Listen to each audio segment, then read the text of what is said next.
दोस्तों, एक छोटे से गांव में सरिता नाम की औरत रहती थी, जो कि कुछ घरों में खाना बनाने का काम करती थी और उसी से अपना गुजारा करती थी। दोस्तों, सरिता के पति की एक एक्सीडेंट में मौत हो गई थी, जिसके बाद से उसे ही अपने घर को चलाने के लिए बाहर काम करना पड़ता था। सरिता के एक लड़का भी था जिसका नाम रमेश था। रमेश पढ़ाई में काफी होशियार था, इसलिए सरिता अपने बच्चे को एक बड़ा अफसर बनाना चाहती थी और इसके लिए वह घरों में जाकर खाना बनाने का काम करती थी, ताकि वहां से उसे कुछ पैसा मिल सके और वह अपने बच्चे को आगे तक पढ़ा सके। दोस्तों, सरिता जब काम करने जाती थी तो रमेश को भी अपने साथ ले जाती थी। दोस्तों, सरिता लोगों के घर कहीं बर्तन मांजने का काम करती थी तो कहीं पर खाना बनाने का काम करती थी, और वही रमेश लोगों के घर पर आए अखबार को पढ़ता रहता था। एक दिन एक मकान मालकिन ने रमेश को अखबार पढ़ते देखा तो उसे कहा कि तुम अपनी माँ का काम में हाथ क्यों नहीं बटाते हो? आखिर इस अखबार को पढ़ने से तुम्हें क्या हासिल हो जाएगा? तो इसके बाद दोस्तों, रमेश ने उससे कहा, मालकिन, मुझे एक बड़ा अफसर बनना है, जिसके लिए मुझे काफ़ी ज़्यादा पढ़ाई करनी होगी, और पढ़ाई करने के लिए मैं किताबें नहीं खरीद सकता, इसलिए ज़्यादा ज्ञान पाने के लिए मैं अखबार पढ़ता हूँ। इसके बाद मकान मालकिन जोर जोर से हंसने लगी और कहने लगी, तुम और बड़े अफसर अच्छे सपने देखते हो।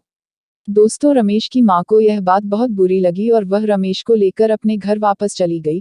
दोस्तों, इसके बाद सरिता ने शादियों में खाना बनाने का काम शुरू कर दिया और इससे उसे कुछ ज़्यादा पैसे मिलने लगे थे, जिससे वह रमेश की पढ़ाई की ज़रूरतों को पूरा करने लगी थी। दोस्तों, धीरे धीरे समय बीतता गया और रमेश बड़ा हो चुका था, साथ ही उसने अपनी स्कूल की पढ़ाई भी पूरी कर ली थी। इसके बाद उसे कॉलेज में एडमिशन लेने के लिए पैसों की जरूरत आन पड़ी थी। दोस्तों, रमेश पढ़ाई में काफी होशियार था, इसीलिए उसके स्कूल के एक गुरुजी ने उसे आगे कॉलेज की पढ़ाई का पूरा खर्चा देने का वादा किया। दोस्तों, इसके बाद रमेश ने एक अच्छे कॉलेज में एडमिशन लिया और आगे कलेक्टर की पढ़ाई करने लगा। दोस्तों, एक दिन उसके एग्जाम का टाइम आया तो वह एग्जाम देने जा रहा था, तब रास्ते में उसे एक कार ने टक्कर मार दी, जिससे उसके सिर में और हाथ में चोट लग गई और काफी खून भी बहने लगा। दोस्तों, इसके बाद रमेश सोचने लगा कि अगर मैं अस्पताल में पट्टी करवाने गया तो मैं एग्जाम नहीं दे पाऊंगा और मेरा पूरा साल खराब हो जाएगा। ऐसा सोचकर दोस्तों, वह अस्पताल ना जाकर उसने परीक्षा देने जाना ही उचित समझा। दोस्तों, परीक्षा देने के बाद रमेश ने अस्पताल जाकर अपनी पट्टी करवाई और फिर वह घर को रवाना हुआ।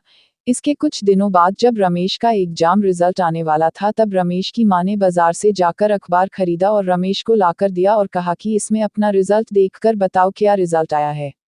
दोस्तों, इसके बाद रमेश ने अखबार में अपना रिजल्ट देखा और मां से काफी खुश होकर कहा कि मां, मैं कलेक्टर के एग्जाम में पास हो गया हूं और अब मैं कलेक्टर बन चुका हूं। यह सुनकर मां की आंख से आंसू आ गए और वह दोनों रोने लगे। इस कहानी से हमें क्या शिक्षा मिलती है?